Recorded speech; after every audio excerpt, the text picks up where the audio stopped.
সুপ্রিয় দর্শক, স্বাগত জানাচ্ছি বিশ্ব সংযোগ অনুষ্ঠানে।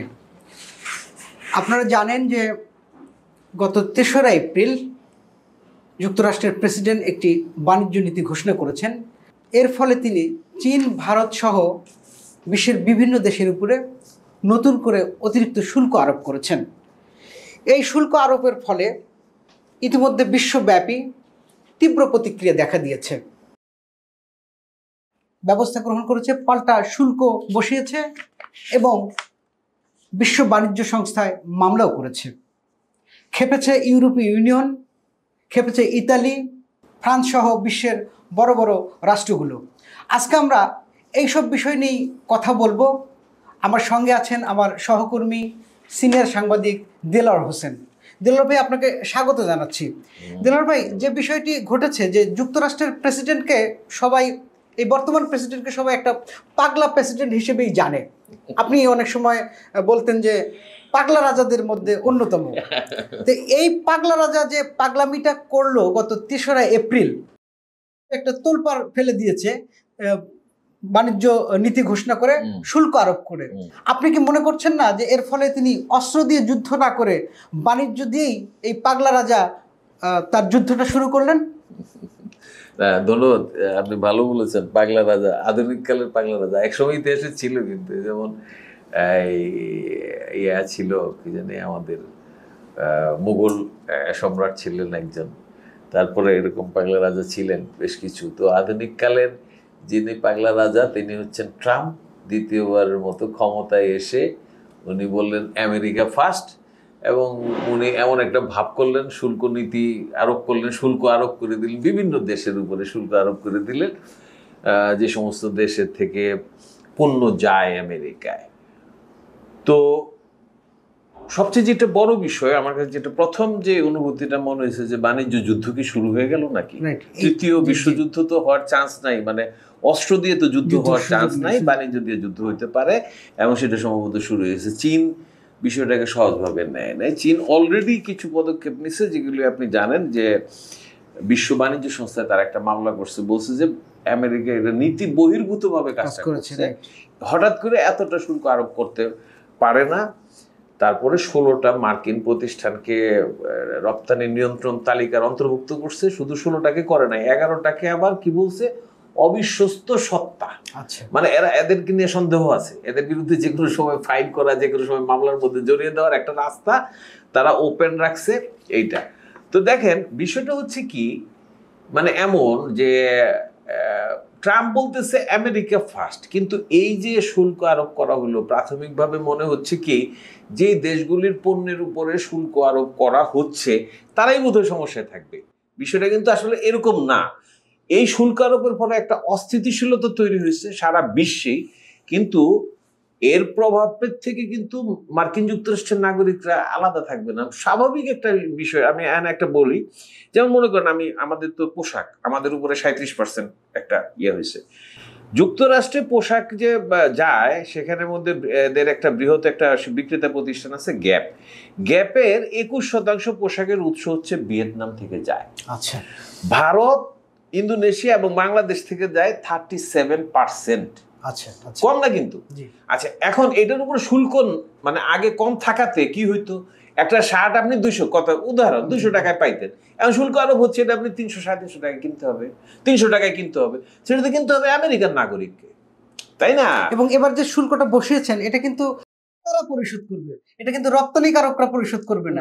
আরেকটা বিষয় যেটা হচ্ছে যে রপ্তানিকারকরা যদি পরিশোধ করেও, আমার কথাটা হলো যে রপ্তানিকারকরা পরিশোধ করলো, ট্যাক্সটা পরিশোধ করলো, তা বিক্রি করেই তো তাদের টাকাটা উঠে যাবে, তাই না? আমি যদি ট্যাক্সটা দেই, বাংলাদেশের গাড়ির ট্যাক্স কত? 300%। একটা গাড়ি আনলে আপনি 3 লাখ টাকা দিয়ে আনলে তার 9 লাখ টাকা ট্যাক্স দিতে হয়। তো সে তো 12 লাখ টাকা হিসেব করে যে আমার 12 লাখ টাকা পড়লো, তাহলে আমি 15 লাখ টাকা বেচতে হবে গাড়িটা, আমার তো অন্য খরচ আছে। তো এই একটা সহজ হিসাব। আমি পোশাকের কথাটা বললাম। আপনি ধরেন কফি, যুক্তরাষ্ট্রের মানুষ প্রচুর কফি খায়, কফিটা আসে কোত্থেকে? ব্রাজিল এবং কলম্বিয়া থেকে। সেখানে 10% ট্যাক্স বসাই দিচ্ছে। আচ্ছা, 10% ট্যাক্স বসাই দেওয়া মানে কি, আগে যদি আমি 200 টাকায় কফি খেতাম তাহলে আমি 220 টাকায় খাবো। খরচটা তো বাড়তেছে, আমেরিকার মানুষের খরচটা বাড়তেছে, তাহলে এটা আমেরিকা ফার্স্টের নীতি কিভাবে হলো? এখানে আমি আপনাকে বলি যে এই শুল্ক নীতি বা শুল্ক বসানোর ফলে আমেরিকায় কিন্তু এক ধরনের অর্থনৈতিক মন্দা শুরু হবে, ক্রেতাদের কিন্তু ক্রয় ক্ষমতার বাইরে চলে যাবে অনেক কিছু। এখন আমার যেটা মনে হচ্ছে যে ট্রাম্প অন্যান্য দেশগুলোকে শাস্তি দেওয়ার বদলে নিজের শাস্তিটাকে নিজের ঘাড়ে নিলেন না, এটা কি মনে হচ্ছে না? এবং উনি যে প্রতিযোগিতার কথা বললেন যে এটার ফলে সক্ষমতা তৈরি হবে দেশগুলোর, আসলে কি সক্ষমতা তৈরি হবে না? আমেরিকা আরও মন্দার ভিতরে যাবে, এবং আমেরিকার অর্থনীতি মন্দায় যাওয়া মানে পুরো বিশ্বটা কিন্তু একটা মন্দার মধ্যে চলে যাওয়া। আমার কাছে এইটা মনে হয়। এদের সব কিছুর পরে যেটা আমার কাছে মনে হচ্ছে, যেমন কথার কথা আপনি মনে করেন যে সে নীতি বললো কি যে আমেরিকা ফার্স্ট, তো আমেরিকা ফার্স্ট কিভাবে হইলো? আপনার মনে করেন যে ওয়াইন আসে ইয়ার থেকে, ফ্রান্স থেকে, তো ইউ দেশের 20% ট্যাক্স দিয়ে দিচ্ছে, তাহলে ওই যে ওয়াইনটা খাবে কেউ, আমেরিকানরা ওয়াইনটা খাবে, এটা কিভাবে খাবে? আমাদের দেশে যদি আমি কফির কথা আমি বললাম যে ব্রাজিল এবং কলম্বিয়া থেকে দেয়, দেখেন আপনি আইফোন, মুঠোফোন, টেলিভিশন, ভিডিও গেমিং, এই সমস্ত উপকরণ যাই হচ্ছে ইয়ার থেকে, চীন এবং তাইওয়ান থেকে। আচ্ছা, চীন এবং তাইওয়ান থেকে, এবং চীনের উপরে তো চীন, তাইওয়ান, দক্ষিণ কোরিয়ার থেকে যায়। এই যে আরোপটা করা হইলো, তাহলে এই যে মনে করেন মুঠোফোন, আইফোন, এগুলির দাম কি বেড়ে যাবে? এই ভিডিও গেমিং ছাড়া এই আধুনিক প্রজন্ম টিকবে কিভাবে? তারা কি কে খুব মানে আমেরিকার মানে যে ট্রাম্পের এই নীতিটাকে খুব সহজভাবে নিবে, এবং এই ট্রাম্পের এই কর যে এটা বাস্তব শুরু হবে, অথচ 2 দিন আগে থেকেই এটা ডাউন হয়ে গেছে, দরপতন শুরু হয়ে গেছে। আমি কয়েকটা উদাহরণ দিই তাহলে বোঝা যাবে। ডাউ এন্ড জোন্স S&P 500 সূচকের মধ্যে 2.4% কমে গেছে। 2.4% ভেরি বিগ ইস্যু। ন্যাসডেকের সূচক কমে গেছে 3% বেশি। তারপরে ইউরোপের পুঁজিবাজারে গড়ে সূচক 4% কমছে। আপনার চীনের সাংহাইয়ে সমন্বিত সূচক 0.24% কমছে। আপনি চিন্তা করেন, মানে ব্যালেন্সটাই কিন্তু নষ্ট হয়ে গেছে। আমরা দেখেন, যেখানে দেখেন জ্বালানি তেলের দাম কমে গেছে, করোনার সময় কিছুটা কমছিল, এই গতকাল একদিনে জ্বালানি তেলের দাম কমেছে 8%। এই যে বিষয়গুলি হচ্ছে, আপনি দেখেন, খেয়াল করেন, আমি যেটা বলতেছিলাম যে বলতেছে আমেরিকা ফার্স্ট, আমার কথাটা হলো যে আমেরিকা ফার্স্ট যদি সত্যিকার অর্থে নীতি হয়, তাহলে তো চিন্তা করতে হবে যে আমার এই পদক্ষেপটা আমেরিকা বাসীর জন্য কতটা উপকার আসে। এখন প্রত্যেকটা জিনিসের দাম কিন্তু আমেরিকা বাসীকেই এটা কোনো, এখন বাংলাদেশের পোশাকের উপরে 37% করছে, করারোপ করছে, দামটা বেড়ে যাবে না? এই দামটা কি মানে বাংলাদেশকে এখন বলবে, বাংলাদেশকে কি এটা বলা হবে যে তুমি আরো কমে দাও? এটা তো বলা সম্ভব না, এটা তো সম্ভব না। যে নিবে সে চিন্তা করবে যে আমি এর আগে বাংলাদেশের জিনিসটা পাইছি কত, 77 টাকায়, এখন আমি 77 টাকার উপরে কর দিতাম কত, 15 টাকা, 15 টাকা, কথার কথা। তাহলে আমার এখন কর দিতে হবে কত, 37 টাকা। মানে 37 টাকা বলতে আমি মনে করেন 32 টাকা দিতে হবে। তাহলে 15 টাকার জায়গায় 32 টাকা যদি দিতে হয়, তাহলে দামটা বেশি দিবে। এই বেশি দাম দিয়ে কিনবে কে? আমেরিকার একজন লোক। এটা যেমন আমেরিকানরা এক ধরনের সমস্যার মধ্যে পড়বে। আরেকটা বিষয় দিলে আমি বলি যে ট্রাম্প যখন ক্ষমতা নিয়েছিলেন বা নিয়েছেন, তার কয়েকদিন পরেই কিন্তু আপনার অভিবাসীদের উপরে এক ধরনের চড়াও হয়েছেন। আপনার নিশ্চয়ই মনে আছেন যে ভারত যুক্তরাষ্ট্রের এক ধরনের বন্ধু বলা হয়, বলেন না পাগলা রাজা, তুগলুকি কাণ্ড। তারা কিন্তু ভারতীয়দের অভিবাসীদেরকে, অবৈধ অভিবাসীদেরকে পিঠমোড়া করে হ্যান্ডকাপ পরিয়ে বিমানে তুলিয়ে দিয়েছেন। এখন ট্রাম্পের এই যে নীতিগুলো বিশ্বকে যেভাবে বিভক্ত করবে, বিশ্বকে যেভাবে আপনার তোলপাড় এবং এক ধরনের অস্থিরতার মধ্যে রাখবে, এটা কিন্তু আমাদের পরবর্তী দেখার বিষয়। আমি মনে করি যে ট্রাম্প এ ধরনের বিতর্কিত সিদ্ধান্ত কিন্তু নিতেই থাকবেন, তার কারণ সে কিন্তু একটা অস্থির মানুষ।